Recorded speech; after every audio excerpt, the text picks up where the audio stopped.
پاکستان ته دوه بد خبرونه. بلوچستانو لخوا د پنجابیانو برمته کېدل. ټي ټي پي د ولسوالیو سقوط ته ملا تړلې. پاکستان امریکا څخه نظامي مرسته غوښتې. جزئیات همدلته وګورئ او چینل هم سبسکرایب کړئ. ایمل ولی خان وایي د ملاکنډ د نیولو لپاره په نورستان ولایت کې یو لوی ځواک چمتو شوی دی. د عوامي نیشنل ګوند د خیبر پښتونخوا صوبایي مشر ایمل ولی خان ویلي چې ټي ټي پي یو ځل بیا د ټول ملاکنډ سیمې د کنټرول ترلاسه کولو لپاره چمتووالی نیسي. هغه ویلي د ملاکنډ د نیولو لپاره د افغانستان په نورستان ولایت کې یو لوی ځواک چمتو شوی دی. پاکستاني رسنۍ ایکسپریس ټریبیون د نوموړي له خولې لیکلي چې دا مهال د خیبر پښتونخوا سویلي برخه په بشپړه توګه د ټي ټي پي په لاس کې ده او ډیر ژر باید تر ولکې لاندې راولي. نوموړي د چارسدې په ولی باغ سیمه کې رسنیو سره د خبرو پر مهال ویلي چې ګوند یې له لومړۍ ورځې څخه د پښتنو د حقونو لپاره مبارزه کوي.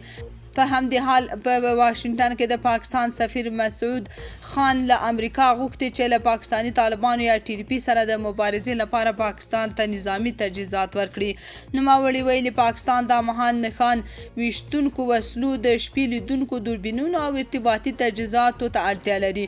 د نظامي مرستو د جلب لپاره له امریکایي چارواکو سره زموږ مذاکرات دوام لري.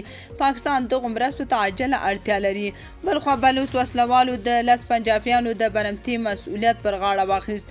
بلوچ وسلوالو پر یوې اعلامیې کې د بلوچستان ایالت د زرغون سیمې له شوبان ساحې څخه د لسو تنو پنجابیانو تښتولو مسؤلیت په غاړه واخیست. په یوې اعلامیه کې د دغې وسلوالې ډلې د فاتح ځواک ځانګړو ځواکونو پاکستان ته د جاسوسۍ په تور د دغو لسو کسانو د تښتولو مسؤلیت په غاړه اخیستی دی.